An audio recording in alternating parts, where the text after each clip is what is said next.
Oh my god, no, that's not a collapse.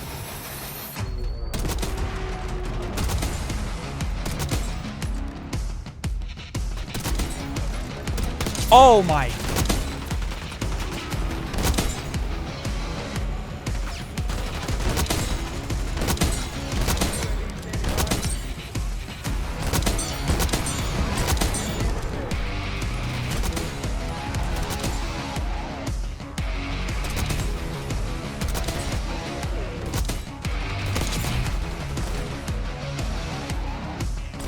Oh yeah. Yo, what's good, all peppers? I do not play keyboard and mouse. I, in fact, play on a Cinch gaming controller, which is this right here. 4 buttons on the back, digital tap, triggers, and bumpers, and the right stick that is raised all the way with a Hall effect stick. So I've seen a lot of people have wrong controller settings. Now, off rip, I play on tactical flipped. This setting is all personal preference. I like it when I am able to drop shot or slide cancel with my right stick, so that way I don't keep my thumb off the thumbstick.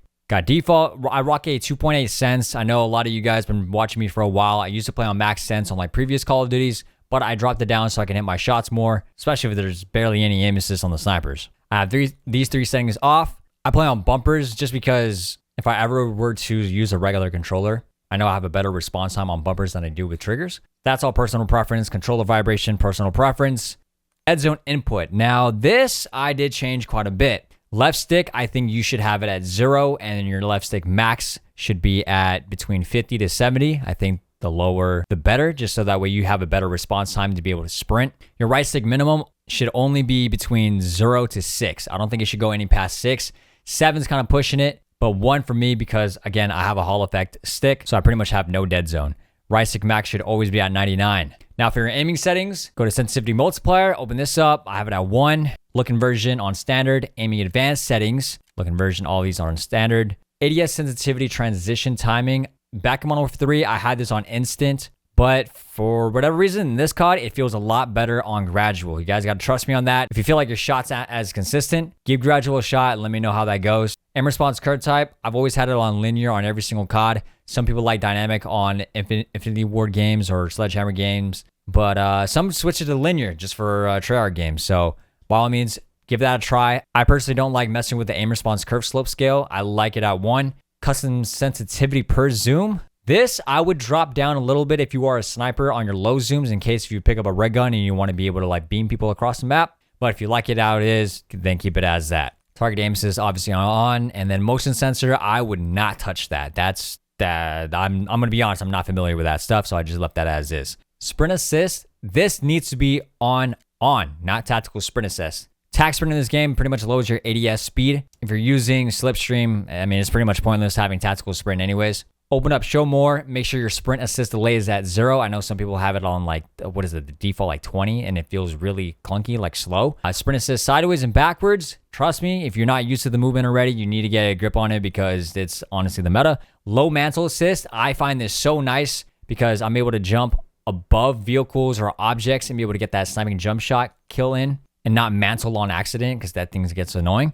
Crouch assist off, corner slice off. Definitely corner slice off. That setting. I have this slide behavior on hybrid. I think it's cool to go for some omni movement clips and especially using your slide cancel movement so you can look crazy and stuff and dodge some bullets. Airborne mantle on partial. Smurf SoaR on, off. On movement advanced settings. So I have toggle off, ground mantle on. Single tap sprint, plunging underwater. You definitely want to have that on free. Sprinting door bash. That's up to you. I think having it on makes it a lot easier to be able to bust through doors. Now going to your vehicle advanced settings, you more than likely will not be driving in this game unless you're playing Warzone. This is what I have for that. It doesn't really matter. Now moving on to combat. Hold ADS melee, weapon mount activation, so that way you don't actually mount. I don't like mounting in this game. Very rarely I would do it just to mess with the enemies. Hold melee, prioritize finishing move, apply all at once, hold, press, combat advanced settings, hold, ping, and this change zoom activation, have this on melee. A lot of the times when you scope in and you press the sprint button, it will change the magnification of the scope. That's probably why your LR or LW3 shot feels terrible. So that's a very, very important setting to change there. Weapon mount exit, if you, again, use weapon mount, I'd have that on instant, if anything. And then the rest as shows. Overlay advanced settings. So I got toggle and then overlay advanced settings. I didn't mess with this too much. I've noticed that the kill streaks are kind of weird to call in this game. I'm not too much of a fan of it. And especially using your emotes. I don't know, it's kind of weird. So these are the settings I got for that. Not too important. Now moving on to your graphic settings. Now this is going to come down to your specs, your PC, and how you really want to see the game. Ultimately, it's up to you. However, if you want to have a better input, pay close attention now. I've seen some people play on display mode on borderless, so they can tab out easier. But if you play on exclusive, you have a better input response time. I play on a 4070 Ti Super graphics card with a 240 Hz monitor, 1080p. I did not mess with the restart shaders preloading. 2.2 reflex low latency. I have this on. You can test this in game if you want to have it on boost or on. Check your frames and check your latency. Again, it's all depending on your specs, really. And then going to custom frame limit, 300, 60, 60. These, I just have it at that. And then going into quality, you want to have this on fidelity cast. This gives you the best input response time. If you want to have more frames and don't care too much about your input, you can turn on AMD frame generation or NVIDIA DLSS, whichever that works best for you.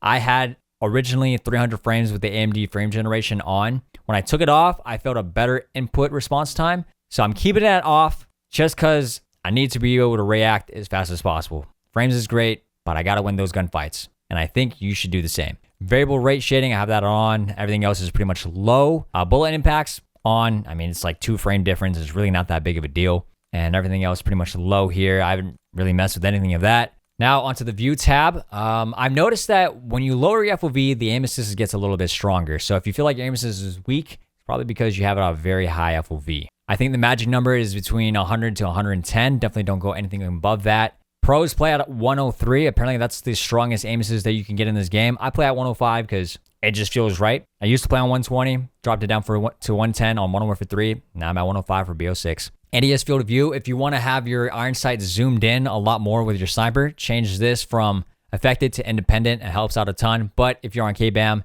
and you like affected, by all means, use whatever setting that helps you the most. Weapon field of view on wide, so you can see a lot more of the screen. Same thing for vehicle field of view.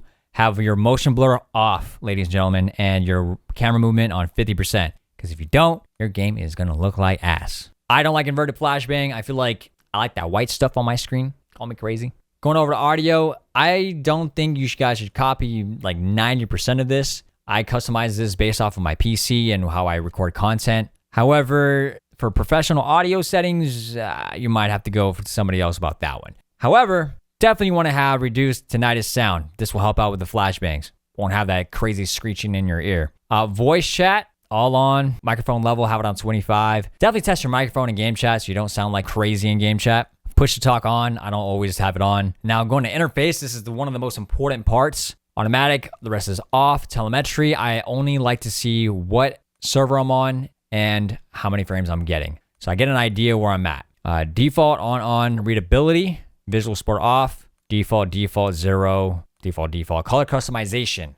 Now, this is where you make your colors pop a little bit more. So it helps you out. Also, if you're the type of person that likes to change the color of your kill feed, I hate you. It bugs me. I'm just one of those old gen players that like to keep it to the game's defaults. But do what you like. Now, color filter, you want to put this on 2. Have it on both. Max out world color and interface color intensity at 100. And your colors will pop just a little bit more. Now go over your gameplay HUD and go over to multiplayer HUD presets. Apparently mission interface gives you a little bit more frames from what I've heard. I don't know if they fixed that bug, so couldn't tell you. Minimap shape, have it on square. Compass type, obviously minimap rotation on, off. Scale, have this at 115. Helps out a ton, trust me on that one. Be able to see your red dots a little bit more.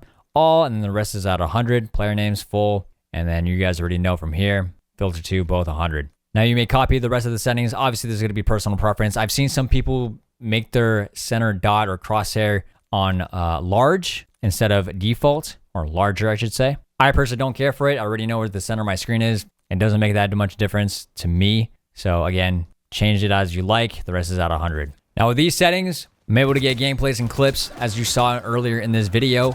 And what you're about to see is a crazy nuke with the settings that I use myself. So enjoy. What the heck is...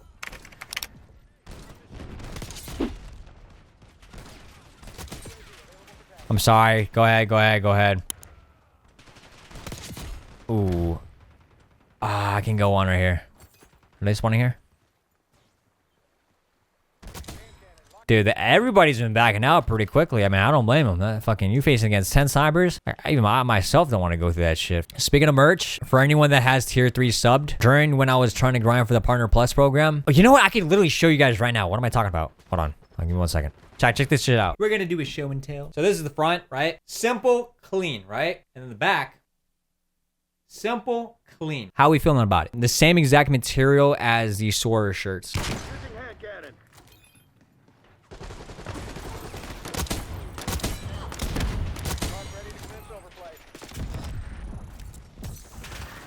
Oh my god. I'm on a 12 kill shot. Wait, hold up. I can get a nuke.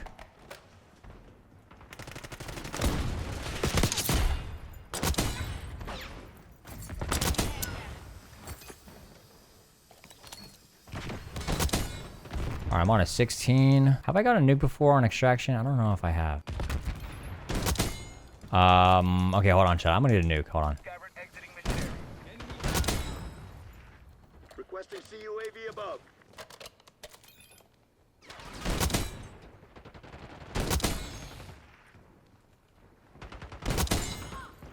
I'm playing so ratty right now. It's insane. All right, I need a UAV and I need a harp. Or one of the two. 23. 24.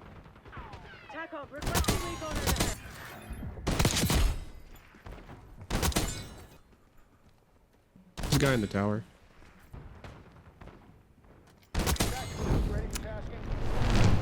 Let's go, chat. Come on now. Little cheeky nuke.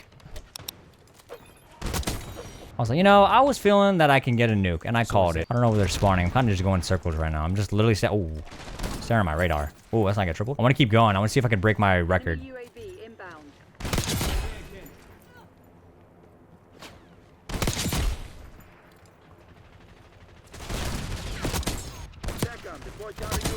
I'm on a 35. I need eyes overhead.